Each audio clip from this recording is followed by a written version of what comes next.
ఈ రోజుకు కూడా చంద్రబాబు నాయుడు గారు తాను చేసింది తప్పు అని, బీసీల పట్ల తాను చేసింది తప్పు అని చెప్పి లెంపకాయలు వేసుకున్న పరిస్థితులు ఈ రోజుకి లేవు.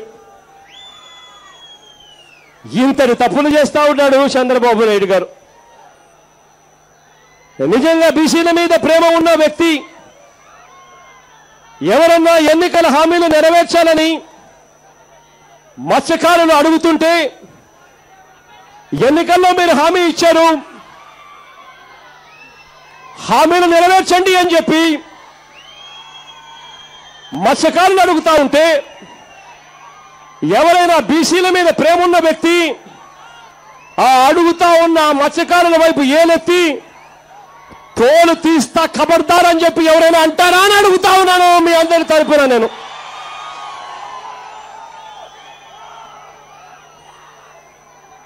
మీ ప్రాంతంలో రోడ్లు కూడా వేయము అని ఇదే పెద్ద మనిషి సిగ్గు లేకుండా బీసీలను తిడుతూ నిరుడు జనవరిలో బెదిరించారు.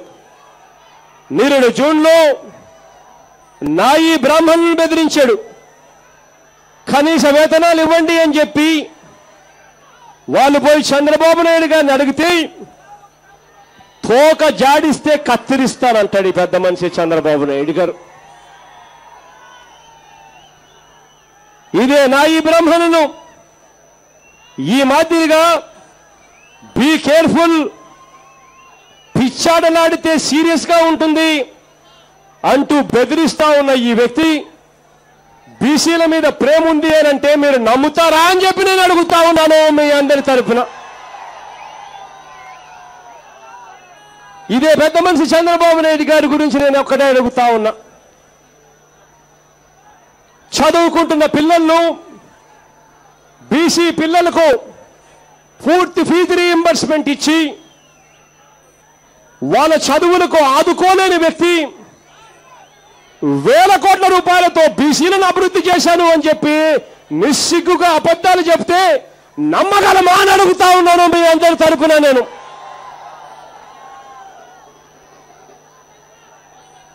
ఇదే పెద్ద మనిషి మన పథకాలను ఎన్నికలు వచ్చేసరికి యథాతథంగా కాపీ కొడతాడు.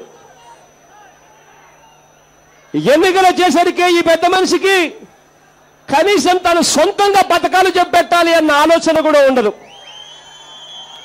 ఆ బుర్రా చిత్తశుద్ధి కూడా లేదు ఈ పెద్ద మనిషికి. ఎన్నికలు 2 నెలలున్నాయనేసరికి జగన్ చెప్పాడా, జగన్ చెప్పిన పథకాలను కాపీ కొడతాడు అని చెప్పి నిస్సిగ్గుగా మాట్లాడతాడు. 14 ఏళ్లుగా ముఖ్యమంత్రిగా పనిచేసిన వ్యక్తి ఈ మాదిరిగా పరిస్థితి ఆయనది. ఇది పెన్షన్లు కానివ్వండి, రైతు భరోసా కానివ్వండి, కులాల కార్పొరేషన్లు కానివ్వండి, విద్యుత్ ఉచితంగా ఇన్ని యూనిట్లు ఇస్తాను అని చెప్పి చెప్పడం కానివ్వండి, ఇవన్నీ కూడా కాపీనే కాదా అని అడుగుతా ఉన్నాను మీ అందరి తరపున. నేను పెన్షన్లు పెంపు కానీ, ట్రాక్టర్లు ఆటోలకు పన్ను ఎత్తివేత కానీ, ఇవన్నీ కూడా బీసీల మీద ప్రేమ అవుతాయా లేక బీసీలు తిరగబడతారని చెప్పి భయంలో భాగంగా చేస్తా ఉన్నాడా చంద్రబాబు నాయుడు గారు అని చెప్పి నేను మీ అందరి తరపున అడుగుతా ఉన్నాను. ఇదే పెద్ద మనిషి చంద్రబాబు నాయుడు గారు బీసీలను కరేపాకుగా ఎలక్షన్లప్పుడు మాత్రం వాడుకునే కార్యక్రమం చేస్తాడు.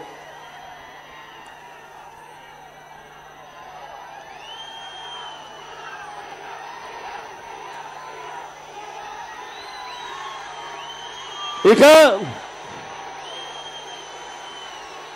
ఈ 5 సంవత్సరాల చంద్రబాబు నాయుడు గారి మోసపూరిత పాలన గురించి విన్నారు. ఇక రేపొద్దున అధికారంలోకి దేవుడు దయ వల్ల మీ అందరి చెల్లని దీవెనలతో రేపొద్దున మనందరి ప్రభుత్వం అధికారంలోకి వచ్చిన తర్వాత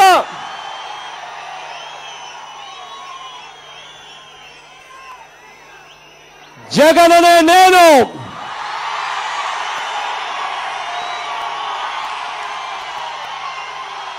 మీ అందరి బిడ్డను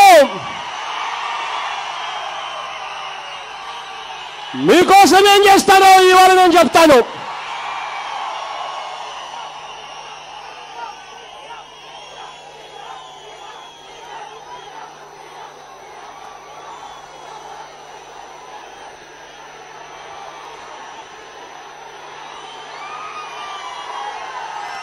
ఇది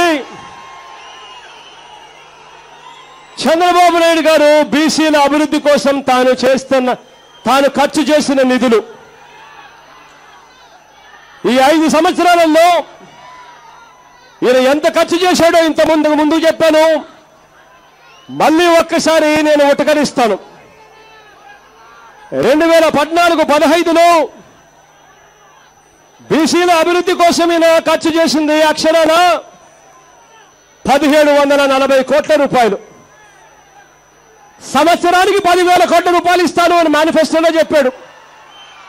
సంవత్సరానికి 10,000 కోట్ల రూపాయలు ఖర్చు చేస్తాను అని చెప్పిన పెద్ద మనిషి 2014-15లో ఖర్చు చేసింది కేవలం 1740 కోట్లు. 2015-16లో ఖర్చు చేసింది కేవలం 2700 కోట్లు.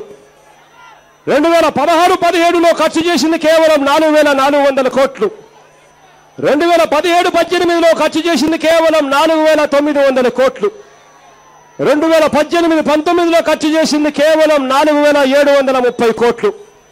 అంటే 50,000 కోట్ల రూపాయలకు ఆయన ఖర్చు చేస్తాను అని చెప్పిన 5 సంవత్సరాల్లో ఖర్చు చేస్తాను అని చెప్పిన 50,000 కోట్లకు ఆయన ఖర్చు చేసింది కేవలం 18,000 కోట్ల రూపాయలు. అంటే సంవత్సరానికి కేవలం 3,704 కోట్ల రూపాయలు మాత్రమే చంద్రబాబు నాయుడు గారు బీసీల అభివృద్ధి కోసం ఖర్చు చేశాడు. సంవత్సరానికి 10,000 కోట్ల రూపాయలు చెప్పి కేవలం 3,800 కోట్ల రూపాయలు కూడా ఖర్చు చేయలేదు ఈ పెద్ద మనిషి చంద్రబాబు నాయుడు గారు. అదే మన హయాంలో, అదే రేపొద్దున దేవుడి దయతో మనందరి ప్రభుత్వం అధికారంలోకి వచ్చిన తర్వాత మీ అందరి దీవెనలతో ఇదే బీసీ వెల్ఫేర్ కు, ఇదే బీసీ అభివృద్ధికి ప్రతి ఏటా బాబు ఖర్చు చేసింది 3,700 కోట్లు. ఆయన ఖర్చు చేస్తాను అని చెప్పింది 10,000 కోట్ల రూపాయలు. అదే రేపొద్దున మన ప్రభుత్వం అధికారంలోకి వచ్చిన తర్వాత ప్రతి ఏటా బీసీల అభివృద్ధి కోసం 15,000 కోట్ల రూపాయలు తక్కువ లేకుండా ఖర్చు చేస్తామని చెప్తా ఉన్నా.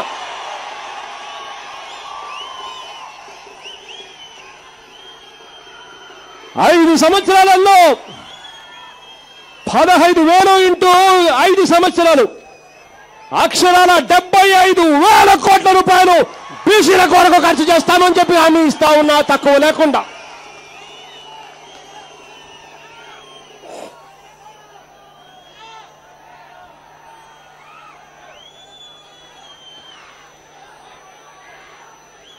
సప్లాన్ ప్రవేశపెడతాం, చట్టబద్ధత తీసుకొస్తాం. తూతూ మంత్రంగా 5 ఏళ్లు పట్టించుకోకుండా తమ హయాంలో రాని 6వ బడ్జెట్ సమావేశంలో హడావిడిగా బీసీలను వెక్కిరిస్తూ పెట్టిన బిల్లు స్థానంలో రేపొద్దున మనందరి ప్రభుత్వం అధికారంలోకి వచ్చిన తర్వాత మన మొట్టమొదటి బడ్జెట్ సమావేశంలోనే సమగ్ర సప్లాన్ చట్టాన్ని చట్టబద్ధంగా తీసుకొస్తామని చెప్పి హామీ ఇస్తా ఉన్నాము. 3వ వంతు నిధులు బీసీలకు కేటాయిస్తాము అని చెప్పి హామీ ఇస్తా ఉన్నాను మీ అందరికీ.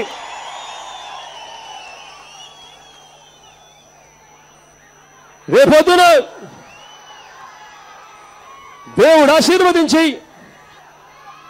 మీ అందరి చల్లని దీవెనలతో రేపొద్దున మనందరి ప్రభుత్వం అధికారంలోకి వచ్చిన తర్వాత కార్పొరేషన్ల వ్యవస్థను పూర్తిగా ప్రక్షాళన చేస్తామని చెప్పి మీ అందరికీ హామీ ఇస్తా ఉన్నా. అన్ని కులాలకు కార్పొరేషన్లు ఇస్తాం. కార్పొరేషన్ వ్యవస్థను ప్రక్షాళన చేస్తాం. ఇవాళ కార్పొరేషన్ వ్యవస్థ ఎలా ఉంది అని అడుగుతా ఉన్నా. గ్రామాలలో 1000 మంది ఉంటే, గ్రామంలో 1000 మంది ఉంటే 5 మందికి మాత్రమే కార్పొరేషన్ నుంచి లోన్లు అంటారు. అది కూడా లంచాలు తీసుకుంటారు. జన్మభూమి కమిటీ సిఫార్సులు అంటారు. లంచాలు తీసుకునే జన్మభూమి కమిటీ సిఫార్సులతో మాత్రమే ఊర్లో 1000 మంది ఉంటే 5 మందికి ఇచ్చే పరిస్థితి. ఈ పరిస్థితిని పూర్తిగా ప్రక్షాళన చేస్తామని అంటా ఉన్నా. నా ఈ బ్రాహ్మణులకు, రజకులకు, చేనేతలకు, మత్స్యకారులకు, బోయలకు, వాల్మీకులకు, కురవులకు, అగ్నికులకు, వన్నకుల క్షత్రియులకు, వైశ్య బ్రాహ్మణ, శాలివాహన, యాదవ, గౌడ, శక్తి బలిజ, సూర్య బలిజ, కృష్ణ బలిజ, వడ్డర, దేదాకుల, తూర్పు కాపు, కొప్పుల వనమ, పోలనాటి వనమ, కళింగ వైశ్య, కళింగ, గాండ్ల, పేరిక మండలి, మేదర, మేరు, సగర, ముదిరాజు, భట్రాజు, జంగం, శిష్టకరణం, రెడ్డిక, వీరశివ, వడ్డీలు, షేకులు, ఇలా ఉట్టి బీసీలకే 139 కార్పొరేషన్లు పెడతామని చెప్పి మీ అందరికీ హామీ ఇస్తా ఉన్నా.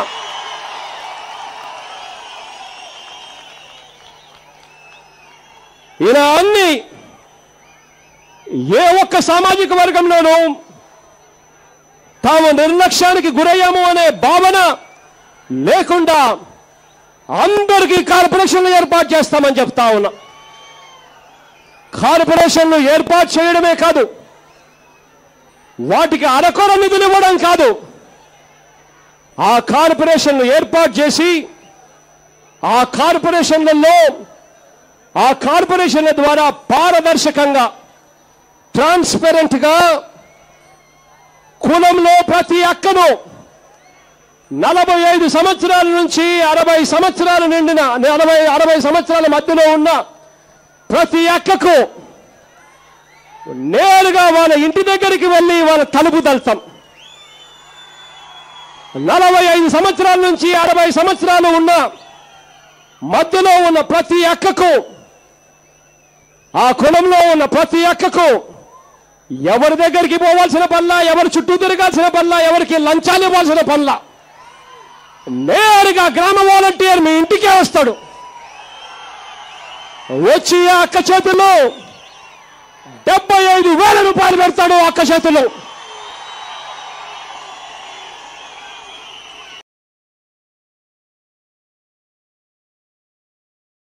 వైఎస్ఆర్ చేయూత అన్న పథకం అమలు చేస్తాం.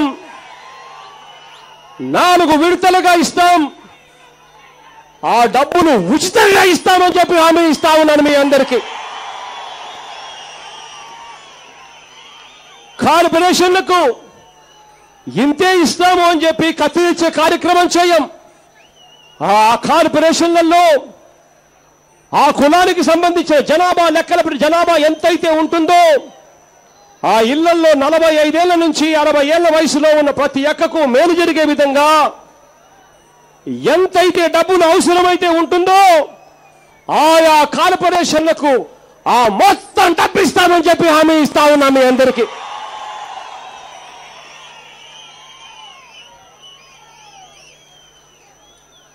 ఇదే బీసీ సోదరుల కొరకు, అక్క చెల్లెమ్మల కొరకు ఇంకొక విషయం కూడా చెప్తా ఉన్నా. నానెప్పుడు అంటూ ఉండేవాడు, పేదరికం అన్నది పోవాలి అనంటే ఎలా పోతుంది అని చెప్పి నానెప్పుడు అంటూ ఉండేవాడు. పేదరికం పోవాలి అనంటే ఎప్పుడు పోతుందో తెలుసా? ప్రతి ఇంట్లో నుంచి ఒక ఇంజనీర్ అయితే, ప్రతి ఇంట్లో నుంచి ఒక డాక్టర్ అయితే, ప్రతి ఇంట్లో నుంచి ఒకడు కలెక్టర్ వంటి పెద్ద పెద్ద చదువులు చదవగలిగితే ఆ చదువుల కోసం ఆ పేదవాడు అప్పుల పాలు కాకుండా తమ పిల్లలను చదివించగలిగితే ఆ చదువుకున్న పిల్లాడు బయటికి వెళ్ళి పెద్ద ఉద్యోగాలు చేయగలిగితే, కాస్తో కూస్తో సంపాదిస్తే, సంపాదించింది కాస్తో కూస్తో ఇంటికి పంపిస్తే అప్పుడే ఆ కుటుంబం పేదరికం నుంచి బయటకు వస్తుంది అని చెప్పి నాన్న ఎప్పుడు అంటూ ఉండేవాడు. ఇవాళ చెప్తా ఉన్నాను, అదే నాన్నగారిని స్ఫూర్తిగా తీసుకొని చెప్తా ఉన్నా. నాన్నగారు పేదవాడి కోసం ఒక అడుగు ముందుకు వేశాడు. జగన్ పేదవాడి కోసం 2 అడుగుల ముందుకు వేస్తాడని చెప్తా ఉన్నా.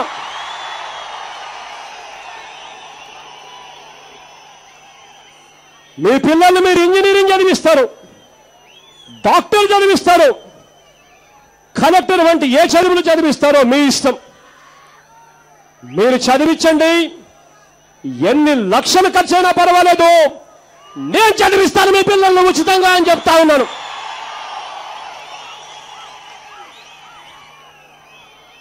ఉచితంగా చదివించడమే కాదు, ఆ పిల్లలు వెళ్ళి ఆ చదువులు చదువుతూ ఆ చదువుల కొరకు హాస్టళ్లలో ఉండాలి.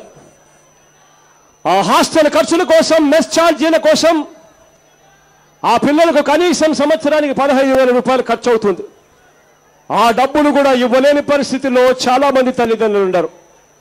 ఆ ప్రతి తల్లికి చెప్తా ఉన్నాను, ప్రతి తండ్రికి చెప్తా ఉన్నాను, మీ పిల్లలను ఉచితంగా చదివించడమే కాదు, ఆ చదువుల కొరకు, ఆ పిల్లలు హాస్టళ్లలో ఉండేందుకు, ఆ మెస్ ఛార్జీల కొరకు ఆ ప్రతి పిల్లాడికి సంవత్సరానికి 20,000 రూపాయలు ఇస్తామని చెప్పి హామీ ఇస్తా ఉన్నాను ప్రతి అక్కకు చెల్లెమ్మకు. అంతేకాదు, ఆ పిల్లలంత గొప్పగా చదవాలి అనంటే పునాదులు బలంగా ఉంటేనే మన పిల్లలు గొప్పగా ఇంజనీర్లు కాగలుగుతారు, డాక్టర్లు కాగలుగుతారు.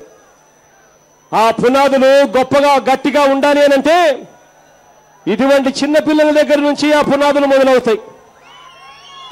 ఇటువంటి చిన్న పిల్లలు రేపొద్దున బడిబాట పట్టినప్పుడు ఈ పిల్లలు బడలకపోతే, ఆ పిల్లలు బడలకపోతే, ఆ చిట్టి తల్లి బడికిపోతే, బడిబాట పట్టినప్పుడే ఆ పిల్లలు రేపొద్దున ఇంజనీర్లు అయితేనే మన బతుకులు మారుతాయి, మన తలరాతలు మారుతాయి. ఆ ప్రతి తల్లికి చెప్తా ఉన్నాను, చేయాల్సిందల్లా మీ పిల్లలను బడులకు పంపించండి. బడులకు పంపించినందుకు ప్రతి తల్లికి సంవత్సరానికి 15,000 రూపాయలు ఇస్తామని చెప్పి హామీ ఇస్తా ఉన్నాను ప్రతి అక్కకు, ప్రతి చెల్లెమ్మకు.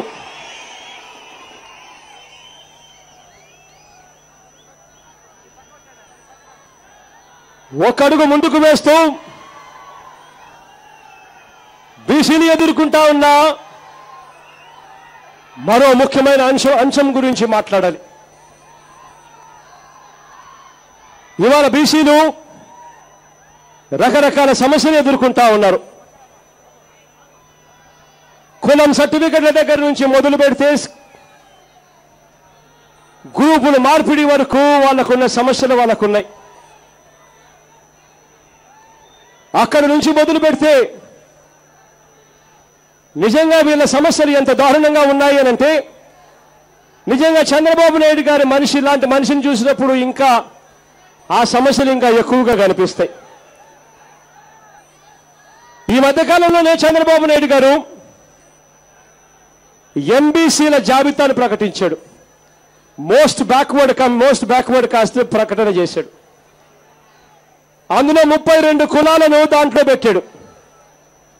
ఆ 32 కులాలను మోస్ట్ బ్యాక్వర్డ్ కాస్ట్ గా చంద్రబాబు నాయుడు గారు పెట్టినప్పుడు ఎంత దారుణంగా చేశాడు అనంటే, ఎంత చిత్తశుద్ధి లేకుండా చేశాడు అనంటే, ఎంత హేతుబద్ధత లేకుండా చేశాడు అనంటే, రేపొద్దున ఈయనకి ఇష్టం వచ్చినట్టుగా, ఈయన ఇష్టానుసారంగా ఎటువంటి కమిటీ రిపోర్టు లేకుండా, ఎటువంటి నివేదిక లేకుండా, ఎటువంటి హేతుబద్ధత లేకుండా ఈ మనిషి ఆ 32 కులాలను మోస్ట్ బ్యాక్వర్డ్ కాస్ట్ల కింద చేర్చాడు అనంటే, రేపొద్దున ఎవరైనా కోర్టుకు పోతే మొత్తం వ్యవహారమే కూడా మళ్ళీ మొత్తం క్యాన్సిల్ అయ్యే పరిస్థితిలోకి ఇవాళ ఆ పరిస్థితి వచ్చింది.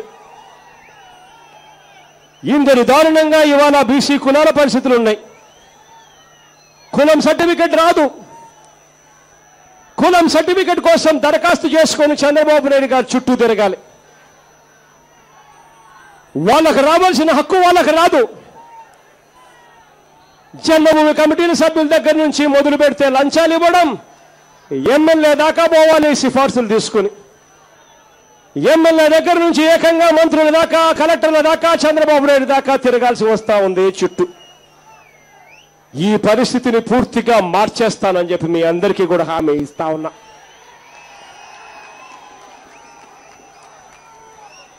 శాశ్వత ప్రాతిపదికన బీసీ కమిషన్ను ఏర్పాటు చేస్తాం. ఇప్పుడు మాదిరిగా కాకుండా 3 ఏళ్లకే దాని కాల పరిమితిని ముగిసిపోయే విధంగా కాకుండా నిరంతరం బీసీ కమిషన్ పనిచేసేలా దానికి చట్టబద్ధత కల్పిస్తాం. దాని పరిధిని విస్తరిస్తాం. బీసీ సమస్యలను పరిష్కరించేందుకు కులం సర్టిఫికెట్ల దగ్గర నుంచి గ్రూపుల మార్పిడి వరకు, అక్కడ నుంచి ఇంతకు ముందు నేను చెప్పిన ఎంబీసీల వ్యవహారాలు అయితేనేమి, రోజువారీగా బీసీలు ఎదుర్కొంటున్న సమస్యలైతేనేమి, వీటినన్నిటికీ కూడా శాశ్వతంగా పరిష్కరించేందుకు